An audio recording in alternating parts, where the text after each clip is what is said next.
Hi, and welcome to the Ayni podcast, a place where we share ideas, lessons, and experiences to help each other grow. I'm your host, Juan Ortega, and today I'm sitting down with Sekatle Sekatle.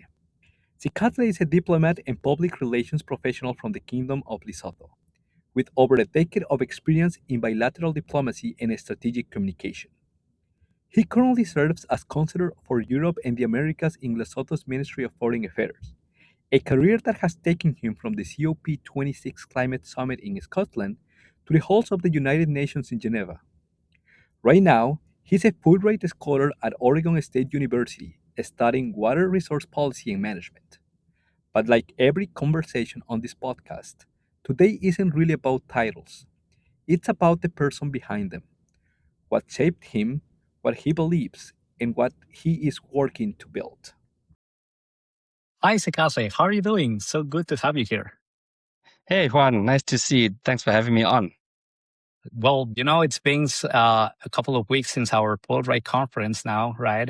We met there, and, ever since we had that conference, I thought we're all in this vibe of sharing and kind of exploring other cultures, other stories, and that's the whole idea of Ayni, right? So why don't we start with that a little bit? For someone who has never heard of Fulbright before, uh, how would you describe what this program really is and what it stands for?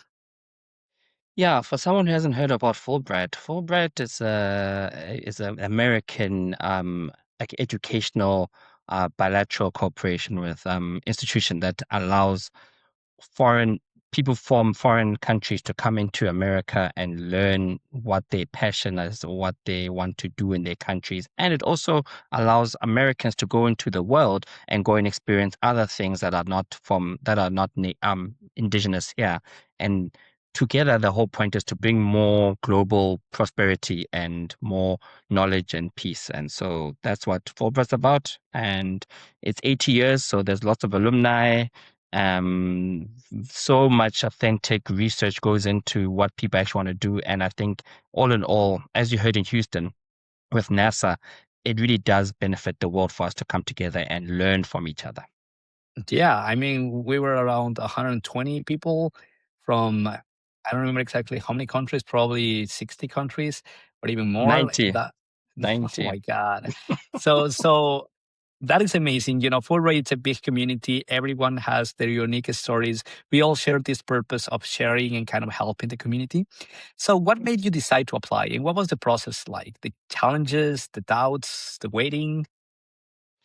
Yeah, so the first time I applied was in 2016, but at that time I was just a junior officer who was eager to just travel the world. I felt that at that moment I wasn't seeing the world, even though I was in the diplomacy field, and I just wanted to go to America or go to some country and just learn, or at least have an opportunity to be in somewhere for 2 years.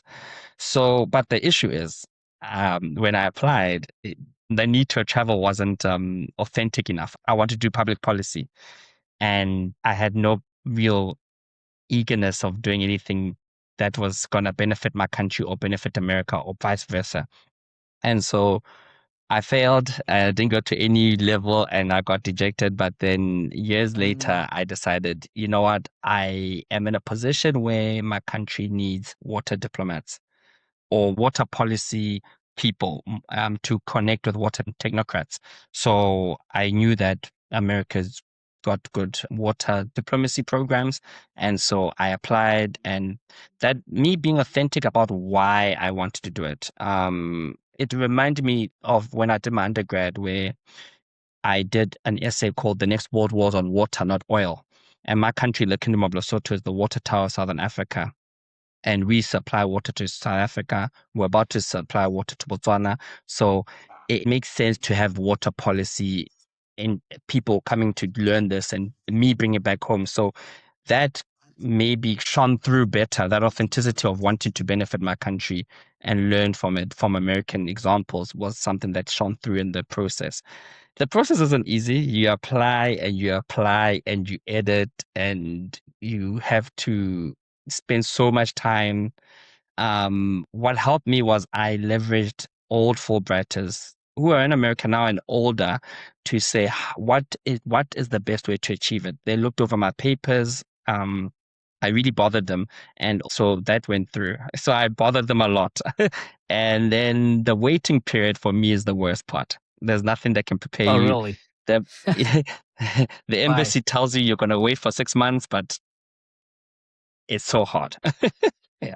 Oh Yeah. my God. Yeah, I can imagine. I mean, as you said, I think we all as Fulbrighters went through similar experiences when it comes to like doubting, oh my God, did I say the right thing? Especially in the interview, because when you're writing your essay, you can probably correct it, right? But now in the interview, as you said, you have to be authentic.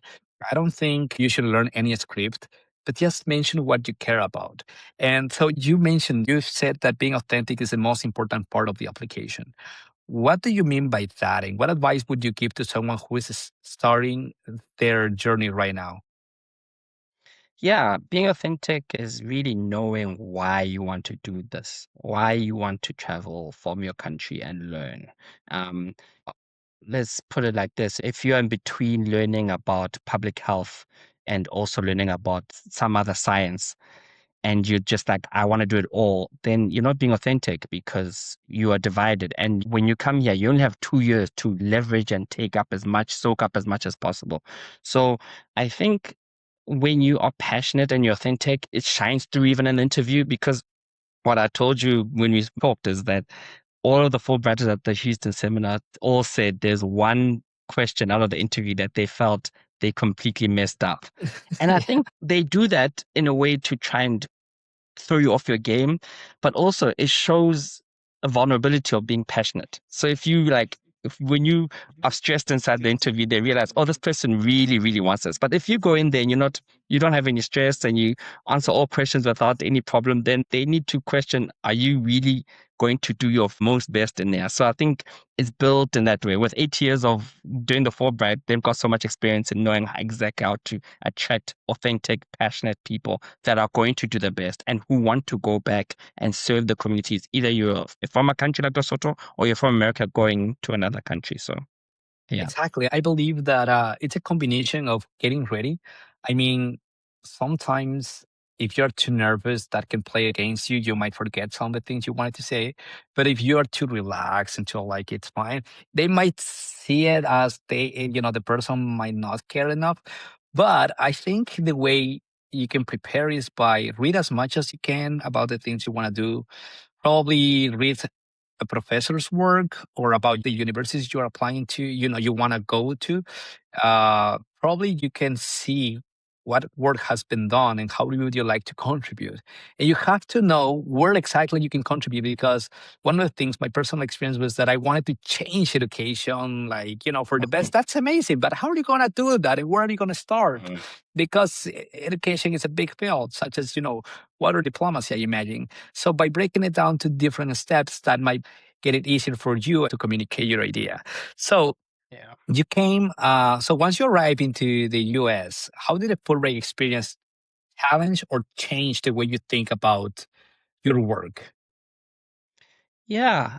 Going to what you said about the different ways that you contribute is that essentially even applying for water diplomacy, mm, Fulbright helps you to say, for instance, I'm at Oregon State University right now, and Oregon State University used to offer this master's called Water Corporation Hmm. between University of Peace in Costa Rica, Oregon State, and IHE Delft in Netherlands.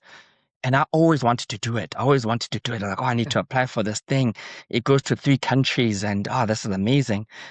But I completely forgot. By the time I applied, they were the ones like, if you want to do water policy, and they offered me, hey, what about Oregon? And it's been the best. So one of the beauties of coming, like what you're saying, how it's sharpened me is it has changed my mindset. Your mindset. It's changed my mindset in a way. I come from a British academic where you're more theoretical based, and the American school system is so practical. They want you to Yeah. use it. And that was a big shift for me. I was like, whoa, I was out of my depth. But also, I really underestimated what I had to provide or give context to people in my classroom. So lots of my classes, lots of people want to know about the world. Many people in the States, the United States is such a big country, so that people don't actually know the water policy of other countries or the history or stuff. So the conversation I bring about was something that sharpened me to actually really be confident in what I've got to do, or what I'm Yeah. about. Where I wasn't really academically, I wasn't really um confident as much, but now I feel like academically, passion, I'm really shifting my mindset to saying I am a doer, not just a passive goer by. Yeah. That is amazing because I believe it might be the case of many people that come not only to the US. I would say anybody that goes to another country, they might feel, oh, do I have the tools? Did I learn the right stuff? But then you realize, wow, and you said yourself, Americans are doers, whereas I came with theoretical knowledge, and you help your classmates and you learned a lot as well. And I think that's what it's about, right? Nobody's perfect. You might have some strengths and some things that you want to work on, but weaknesses are fine. I mean, that's why we're here. If we knew everything that is to know, then why would we travel and stuff like that? So that's the amazing What was part the of the point? Fulbright program. Yeah, and coming to another country. So you came to Fulbright with a clear vision of what you want to build when you return to Lesotho, right? How has the program helped you sharpen the vision? Have you changed the vision throughout these months? I haven't really changed the vision. It's for me, it's really just making partnerships. My job as a diplomat is really trying to find mm, things that can benefit the national interest of Lesotho. So what it's done is made me move away from just water, but into different factors, maybe climate change, around Oregon State University, understanding the Hmm. institutions that I can talk to. Like there's water.org that's run by Matt Damon, and there's things like there's like weather data stations that are on my campus that are being done in Africa that I didn't know about, Lesotho doesn't know about, but bringing those two together, Lesotho and Oregon State University, or Lesotho and American institutions, has helped me to know that when I go back home, I need to keep fostering the relationship, just like Fulbright does, just fostering and keep it growing so that more Basotho can benefit, not only Basotho, but Americans can come over and learn about my country and what we have to offer. Yeah. Yeah, so I think one of the nice things about traveling, it's very difficult to reach that from any video or book or anything. Is like you get to listen to people with different perspectives. I believe everyone have our own perspectives in life and biases and stuff like that. But hey, when you actively listen to the stories of other people, you understand their problems, and then they're open to listen to you as well. Then you share your stories, and then you kind of you're building each other. It's not like trying to find who is right or wrong, but rather, hey, I had this problem. And, they can probably tell you, like, hey, I saw something similar, and that's how I fixed it. And then probably you can be the one sharing about how you fix some stuff. So that is an interesting mindset. So for someone who is watching this, who is thinking about applying, but is not sure if they are good enough or if their ideas are not big enough, so what would you tell them? What would you like them to know? Yeah, I would say that they should apply and um, Just and do it. apply and apply again. I don't like giving this advice because I got given this advice and I didn't like it. But it's you, the one lady she's in Ohio State right now. I think she got denied 3 times before she did Oh, it. wow. Interesting. So, so, and she's an advocate of Keep apply trying. again and keep trying. But also, once you're trying, the biggest thing that people don't do is reflect. What I've learned in masters, one thing Yeah. I've learned here in my masters is every research paper you do, there needs to be a reflection on yourself and your work. And that's something that's very new to me. And I Yep. think that's one thing that if you reflect on why and go and talk to the embassy, go and talk to former Fulbrighters, give them your paper, allow yourself to be criticized, open up yourself to criticism because it builds you. And then you say, oh, it's because I didn't do this, this, this. Okay, next year, try and achieve those things. And if there's more, then there's more, because once you do it, it goes so fast. I mean, me and you are finishing our first year now. By next year, we'll be gone back home and it's time to actually do the work. So I think apply, and leverage the network, leverage the Lesotho network, I'll talk to any Lesotho that does it, can talk to me at any time, inbox me on LinkedIn, because I know how much I irritated other people and I want to be irritated by others because I feel like we can benefit from this. Yeah. And that is the whole idea of Ayni, yeah. Because sometimes we believe, oh, I don't want to bother other people. People are busy, sure, I get it. But hey, if someone from my country or anybody for that matter reaches me and they ask for advice, okay, I might not reply quickly if I am busy, but I'll take the time to reply and Yeah. forward them to a YouTube resource or someone who probably is in that field, or even if it's my field, I would advise them according to the question. And people have to learn that we do care. Sometimes I've heard from people is like, Juan, people don't care. I'm like, but I do, and I know you Yeah. do, and I know all those 100 plus people in that seminar do care a lot.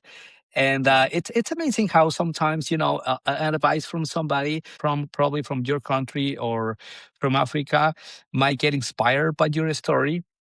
And that is the whole idea, to contribute to the people from our regions, because sometimes, with the internet, you might see other people from other regions accomplishing. It's like, I don't know, probably I'm not built for that. But that's not true. We from different countries, we saw like the same purpose, what connected us. So you said it's about being authentic and trying again and again and again, and then somebody told you that you should retry, but then you didn't like that advice, but you did it anyways. So would you mind telling us a little bit about, once you get rejected the first time, was it like out of nowhere you were like, okay, I'm going to apply again, or were you a little bit doubtful at the beginning and then you reapply? What was happening in your mind back then? Oh, like I said, my undergrad academic strength wasn't so great. I was very so I thought automatically it's because of my marks.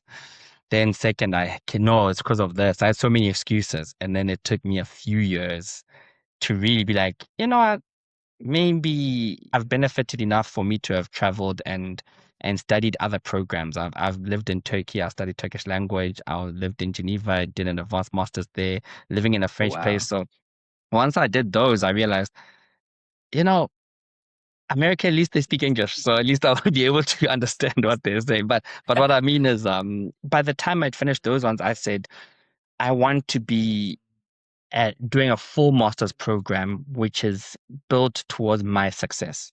And I knew that this is the one package that can allow me. So I had to really do a lot of reflection, like I said, and really look at the writing that I do, how I word my passion, because I can talk all day about water and Lesotho and the mountains, but I had to be able to do it in a short space of like short writing and also make it powerful. So, and you have to do it, we have to do it in the American way, the way that they're sort of the rules of how they want it to be portrayed. So that was something you had to tap into. So yeah, I think consultation helped me.